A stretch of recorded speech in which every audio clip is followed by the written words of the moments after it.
Authoritative officer ఒకరు కూడా లేక ఇన్ని డిపార్ట్మెంట్స్ తో పోనీ పైకి వచ్చిన తర్వాత పని చేద్దామంటే వీళ్ళు తాలూకా అంటే పైత్యం ఎంత పెరిగిపోయిందంటే లాస్ట్ గవర్నమెంట్ కి వీళ్ళ చేతే తక్కువ జీతాలు ఇచ్చి ఎక్కువ పని చేయించుకుందామని క్రైమ్ ఆఫ్ ఎఫెన్స్ దగ్గర కూడా కాపాడడానికి కూడా వీళ్ళు తీసుకెళ్లాలంట. నాన్ బెయిలబుల్ వారెంట్లకు సంబంధించి వీళ్ళు సపోర్ట్ చేయాలంట. అక్కడికి వెళ్లి మహిళా సంరక్షణ కార్యదర్శుల కింద మహిళా రక్షణ కార్యదర్శుల కింద అక్కడ ఉన్న అవగాహన కల్పించడం లేకపోతే ఐసిడిఎస్ సంబంధించి ఏదైనా మిడ్ డే మీల్స్ చూడడం అంతవరకు ఓకే. ఆఖరికి పోలీస్ డిపార్ట్మెంట్ కి వాళ్ళ ఇన్వెస్టిగేషన్ లోని కూడా వీళ్ళు హెల్ప్ తీసుకుని చేసుకునే పరిస్థితి కనిపించింది. లాస్ట్ గవర్నమెంట్ లో చాలా మంది మాతోనే మొరపెట్టుకున్నారు అధ్యక్ష. మేము ప్రతిపక్షంలో ఉండేటప్పుడు పోరాటాలు చేసేటప్పుడు మమ్మల్ని ఆపడానికి ఈ మహిళా కానిస్టేబుల్ తో పాటు మహిళా పోలీసులు కూడా పంపించేవాళ్ళు. మేము అడిగే వాళ్ళు మీరెవరమ్మా మహిళా పోలీసా మహిళా కానిస్టేబుల్ అంటే మహిళా పోలీస్ అండి అని. ఇందులో విషయం ఏంటంటే అధ్యక్ష చాలా మంది ఏస్ అయిపోయిన వాళ్ళు ఉన్నారు. మళ్ళీ ఇంకోటి ఏంటంటే ఎంటెక్లు బీటెక్లు చేసుకుని కొంతమంది ఫ్యామిలీస్ పోలీస్ డిపార్ట్మెంట్ లోకి కొంతమంది యాక్సెప్ట్ చేస్తారు, కొంతమంది యాక్సెప్ట్ చేయకపోతారు. ఇలాంటి సిచ్యువేషన్స్ అన్నింటిలోని కూడా ఈ రోజు వీళ్ళు పడుతున్న బాధ అధ్యక్ష వర్ణనాతీతం. ఇంకొకటి ఇందులో కొసమేర్పు ఏంటంటే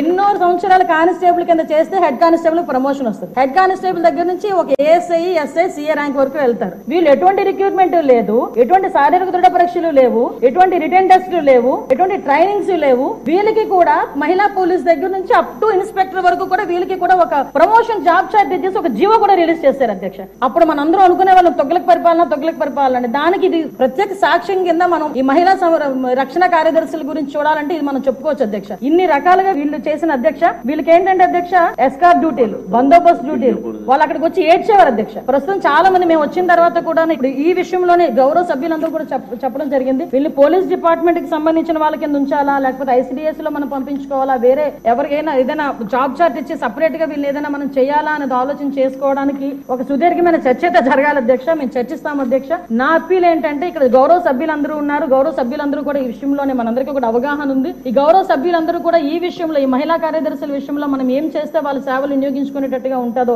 గౌరవ సభ్యులు ఎవరైనా లిఖిత పూర్వకంగా మాకు సూచనలు సలహాలు ఇచ్చినా దాన్ని బేస్ చేసుకుని అదే విధంగా మనం డిపార్ట్మెంట్ వాళ్ళతో కూడా చర్చించి దీని మీద నిర్ణయం తీసుకుని యాజ్ ఎర్లీ యాజ్ పాసిబుల్ మహిళా సంరక్షణ కార్యదర్శులకి ఒక జాబ్ చార్ట్ ఇస్తామని చెప్పి మీ ద్వారా సభకు తెలియజేసుకుంటున్నాను అధ్యక్ష. Save a life. Download uBlood app. uBlood for the new blood.